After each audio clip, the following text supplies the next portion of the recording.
UP की राजनीति इस वक्त ऐसे मोड़ पर खड़ी है जहां इंडिया गठबंधन के लिए चंद्रशेखर आजाद कोई विकल्प नहीं बल्कि मजबूरी बनते हुए नजर आ रहे हैं। बिहार के नतीजों ने पूरे समीकरण हिला कर रख दिए और अखिलेश यादव और राहुल गांधी को यह संदेश दे चुके हैं कि इस बार ईगो नहीं चलेगा, सिर्फ गठबंधन की मजबूरी चलेगी।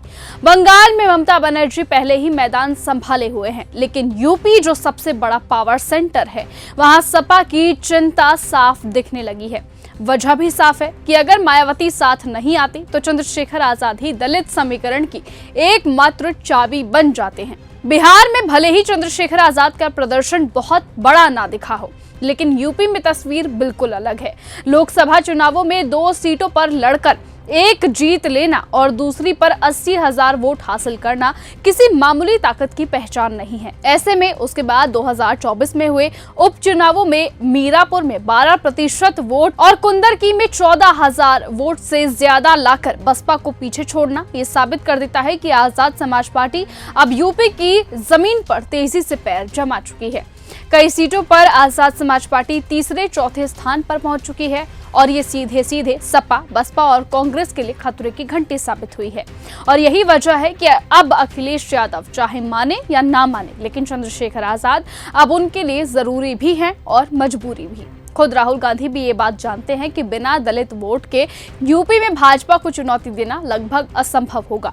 तो ऊपर से मायावती इंडिया गठबंधन से दूरी बनाए हुए हैं, इसीलिए चंद्रशेखर आजाद का कद और भी ज्यादा बढ़ जाता है। तो उधर अखिलेश यादव का हालिया बयान उनकी घबराहट उजागर कर देता है। उन्होंने कहा कि यूपी में जो लोकसभा जीतता है वही विधानसभा जीतता है। ऐसे में इतिहास खुद उनके बयान को गलत साबित करता है। साल 2004 में सपा जीती, सरकार बनी बसपा की। 2009 में बसपा आगे रही, सरकार बनी सपा की। यही ट्रेंड बदलते रहते हैं, लेकिन 2014 के बाद भाजपा ने एक तरफा कब्जा जमा लिया और यही कारण है कि अब अखिलेश यादव कभी पीडीए का मतलब बदल देते हैं तो कभी चुनावी समीकरण बदल देते हैं। वो खुद ये तय नहीं कर पा रहे हैं कि किस पिच पर बल्लेबाजी करनी है। तो वहीं दूसरी ओर चंद्रशेखर आजाद की अगर हम बात करें तो चंद्रशेखर आजाद आगे की सोच में लगे हुए हैं। 26 नवंबर को वो मुजफ्फरनगर में 2027 का बिगुल फूंकने जा रहे हैं। 26 नवंबर संविधान दिवस पे मुजफ्फरनगर में प्रस्तावित हुए जो 3 मंडल थे, संवैधानिक अधिकार बचाओ, भाईचारा बनाओ, रैली में आपको आना है और ये समझना आपका एक एक कदम मुझे शक्ति देगा। मेरी माओ को, बहनों को कह रहा हूँ, बहुत सारी बहनें माएँ मुझसे बड़ा प्यार करती हैं, उन सबको कह रहा हूँ, जैसे जैसे आप रैली स्थल की तरफ कदम बढ़ाएंगे वैसे वैसे मेरी शक्ति बढ़ेगी, मेरी हिम्मत बढ़ेगी।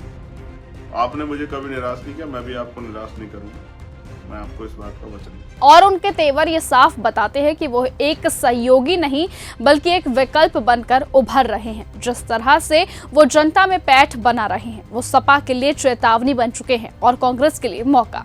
इसीलिए अगर अखिलेश यादव ने अपनी रणनीति नहीं बदली, गठबंधन को मजबूत नहीं किया और चंद्रशेखर आजाद के साथ ही अगर असदुद्दीन ओवैसी जैसे नेताओं के लिए दरवाजा नहीं खोला गया तो यूपी का चुनाव पूरी तरह से रिप्लेस हो सकता है। और तब जब 5 साल विपक्ष की कुर्सी पर बैठने की तैयारी अभी से करनी पड़ेगी, क्योंकि इस वक्त दलित वोट बैंक तटस्थ है, मुस्लिम वोट बैंक बिखर रहा है और पिछड़ा वर्ग भाजपा, कांग्रेस, सपा के लिए बीच उलझा हुआ है। ऐसे में चंद्रशेखर आजाद का साथ लेना सिर्फ राजनीति नहीं, यूपी में सत्ता की कुंजी होगी। इसलिए बड़ा सवाल सभी से है कि अगर इंडिया गठबंधन चंद्रशेखर आजाद को बुलाए, क्या उन्हें वहां पर जाना चाहिए या फिर स्वतंत्र रास्ता ही उनकी ताकत है। आपको बता दें कि सत्ता के गलियारों में चर्चा तेज है कि अब कहीं ना कहीं राहुल गांधी चंद्रशेखर आजाद को अपनी पार्टी में लाने के लिए उनसे बातचीत कर रहे हैं। अंदर ही अंदर इस तरह की बातें निकलकर सामने आ रही हैं।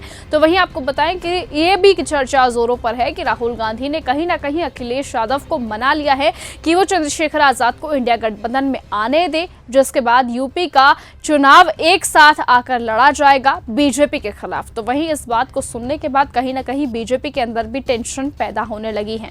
बहरहाल आपको बताएं कि अब 2027 की तैयारियां अपने चरम पर पहुंच चुकी है। आपकी क्या राय है? क्या सचमुच चंद्रशेखर आजाद को इंडिया गठबंधन में विलय कर लेना चाहिए? अपनी राय कमेंट में जरूर बताइएगा। फिलहाल आज की इस खबर में सिर्फ इतना ही। देश और दुनिया के तमाम बाकी खबरों से ऐसे ही जुड़े रहने के लिए आप बने रहिए और ऐसे ही देखते रहिए न्यूज़ गंगा। नमस्कार। अगर अगर आपको ये हमारा वीडियो पसंद आया हो तो इसे लाइक और शेयर करना बिल्कुल ना भूलें। साथ ही हमारे चैनल न्यूज गंगा को सब्सक्राइब और फॉलो जरूर करें ताकि देश और दुनिया की हर बड़ी खबर आप तक सबसे पहले पहुंचे।